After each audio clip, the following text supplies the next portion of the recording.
European Union officials have launched legal proceedings against Britain for refusing to nominate a European Commissioner, despite the fact such a nomination could compromise the UK general election. The move was being seen in some circles as a classic example of intransigent Brussels bureaucracy, as waiting just 13 more days, until the general election on the 12th of December, would render the legal moves redundant. EU chiefs accused Boris Johnson undermining the regular functioning of the bloc after telling Ursula von der Leyen the country would not send a Eurocrat to Brussels before next month's general election, the government being given until next Friday to answer the allegations, which EU officials have fast-tracked. Mr. Johnson last night instructed Sir Tim Barrow, his EU ambassador, to inform Brussels that Britain could not nominate a commissioner ahead of the 12th of December snap ballot. He cited a British convention that the UK should not normally make nominations for international appointments during an election campaign,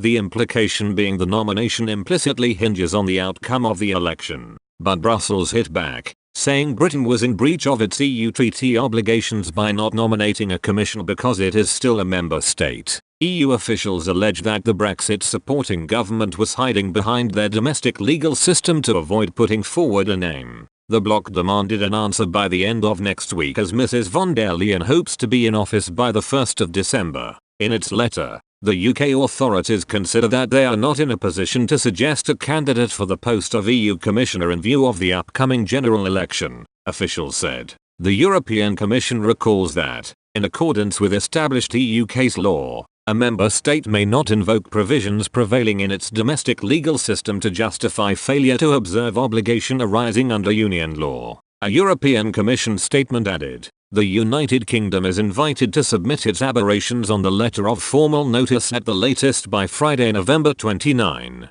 2019. After examining these observations, or if no observations are submitted within this time limit, the Commission may, if appropriate, issue a reasoned opinion. If legal action escalates further, Britain could be dragged, kicking and screaming, to the European Court of Justice, where the country faces hefty fines." Responding, a UK official said, "We have written to the EU to confirm that pre-election guidance states the UK should not normally make nominations for international appointments during this period." European sources said the UK's decision to not nominate a candidate will not hold up Mrs von der Leyen's ambitions to replace Jean-Claude Juncker as Europe's top bureaucrat by next month. The former German defense minister was handed a boost this afternoon as members of the European Parliament gave the green light to the controversial French Commission candidate Thierry Breton, and gave a preliminary nod to the Hungarian and Romanian candidates. When asked whether Mr. Johnson's refusal to nominate a commissioner would hinder this process, an official close to Mrs. von der Leyen replied,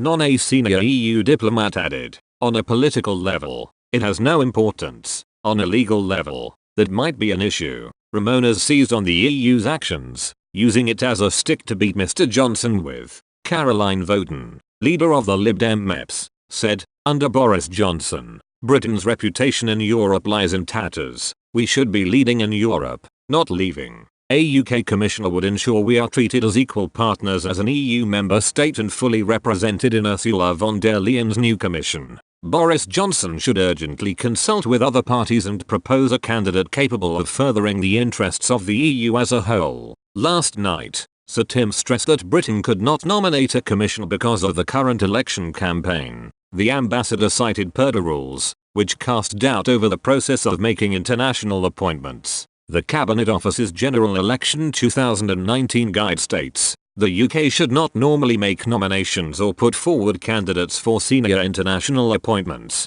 including appointments to European institutions, until after the election. It remains possible to make nominations or put forward candidates for other positions. Departments should consult their permanent secretary and the propriety and ethics team in Cabinet Office on appointments that risk being controversial between the UK political parties." On Twitter, an enraged Brit tweeted, "This is a classic pen pushers victory and exactly the reason we are leaving the EU." Another said, "Can't believe they haven't the wit to wait a few days, we've got an election on."